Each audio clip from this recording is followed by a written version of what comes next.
3 بندے غار میں پھنس گئے، غار کا منہ پتھر سے بند ہو گیا، تینوں نے اپنے اپنے عمل بطور وسیلے کے پیش کیے. ایک بندے نے بطور وسیلہ اپنا یہ عمل بھی پیش کیا کہ اللہ اللہم ان کنت تعلم انہ کانت ابنۃ عم لی، اللہ میرے چچا کی بیٹی تھی، میں ساری دنیا سے بڑھ کے اس عورت سے محبت کرتا تھا، میں اس لڑکی سے محبت کرتا تھا، میں اس پہ مر مٹنے کو تیار تھا، میں ہر قیمت میں اس کو حاصل کرنے کے لیے تیار تھا.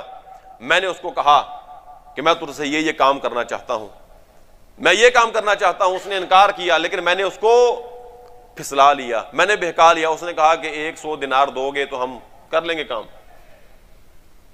اللہ تجھے معلوم ہے میں نے بڑی محنت سے 100 دینار جمع کیا، اس کے پاس لے گیا، لیکن جب ہم دونوں بیٹھے، میں اس کے پاس بیٹھا، اس نے مجھے آخری دفعہ کہا کہ دیکھ اللہ کے بندے، اللہ کا ڈر، اللہ سے ڈر جا، اللہ کا خوف کر، اس چیز پہ ہاتھ نہ ڈال جو چیز تیرے رب نے تیرے لیے حلال نہیں کی ابھی.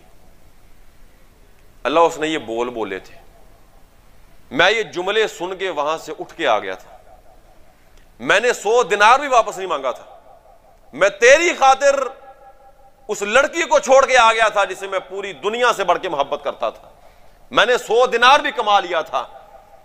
اللہ اگر تو سمجھتا ہے کہ میں وہ لڑکی، میں وہ حسن، میں وہ برائی تیری رضا کی خاطر چھوڑ کے آیا تھا، اللہ یہ پتھر ہمارے سے دور کر دے. اللہ کے نبی نے فرمایا پتھر نیچے گر گیا، غار کا منہ کھل گیا، ان کی جان چھوٹ گئی. اللہ کے نبی نے فرمایا انک لن تدع شیئا للہ، کہ تم اللہ کی خاطر کوئی بھی چیز چھوڑ کے دیکھو، اللہ تعالیٰ تمہیں اس سے بہتر چیز عطا فرمائیں گے، اس سے بہتر چیز عطا فرمائیں گے. یہ چیز اپنے اندر پیدا کریں، یہ جذبہ اپنے اندر پیدا کریں کہ اللہ کی خاطر چیزوں کو چھوڑنا دیکھیں، پھر ان کے فوائد دیکھیں. ڈاکٹر کے کہنے سے، حکیم کے کہنے سے بڑا کچھ ہم چھوڑ دیتے ہیں، بڑی غذائیں چھوڑ دیتے ہیں، وہ چیزیں جن کے بغیر ہماری جان نکلتی ہے، جن کو کھانے کے لیے ہم ایک دوسرے پہ ٹوٹ پڑتے ہیں. ڈاکٹر کے کہنے سے، حکیم کے کہنے سے، طبیب کے کہنے سے ہم وہ چیزیں چھوڑ دیتے ہیں. گوشت بھی چھوڑ دیتے ہیں، سبزی بھی چھوڑ دیتے ہیں، بوتلیں بھی چھوڑ دیتے ہیں، پیزے بھی چھوڑ دیتے ہیں، شوارمے بھی چھوڑ دیتے ہیں، سگریٹ تک چھوڑ دیتے ہیں، حقہ تک چھوڑ دیتے ہیں. ڈاکٹر کہہ دے صحیح کہ آپ نے یہ چیز نہیں کھانی ورنہ آپ کی جان چلی جائے گی، ہم چھوڑ دیتے ہیں. ڈاکٹر کے کہنے سے اگر ہم ایک چیز چھوڑیں اس کا ہمیں فائدہ ہو، اللہ کے کہنے سے اگر ہم ایک چیز چھوڑیں کیا اس کا فائدہ نہیں ہوگا؟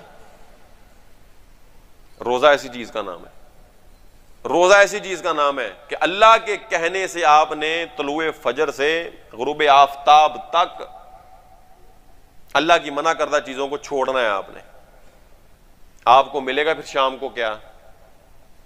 اللہ کے نبی نے فرمایا کہ اللہ خلوف فم الصائم اطیب عند اللہ من ریح المسک. لوگوں، روزے دار کے منہ سے جو بدبو آتی ہے جس کو تم ناگوار سمجھتے ہو، رب کبریا کے ہاں روزے دار کے منہ سے آنے والی بدبو کستوری سے بھی زیادہ قیمتی ہے،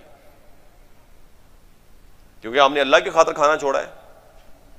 انک لن تدع شیئا للہ الا اعطاک اللہ بہ ما هو خیر لک منہ. اللہ کی خاطر کوئی چیز چھوڑو گے، اللہ کے نبی نے فرمایا اللہ اس سے بہتر تمہیں عطا فرمائے گا. ہماری عملی زندگی میں کیا ہوتا ہے؟ ہمیں بسا اوقات ہماری زندگی میں اللہ کے واسطے دیے جاتے ہیں، اللہ کے واسطے یہ کام نہ کرو، اللہ کے واسطے یہ کام کر لو. تو خدا را کبھی اللہ کے واسطے کو مان کر اللہ کے واسطے اس چیز کو چھوڑ کے دیکھو، اللہ کے واسطے کی لاج رکھو، اللہ کے واسطے کا پاس رکھو، اللہ کے واسطے کی لاج رکھ کر وہ چیز چھوڑ کے دیکھو، ایمان کی حلاوت ملے گی.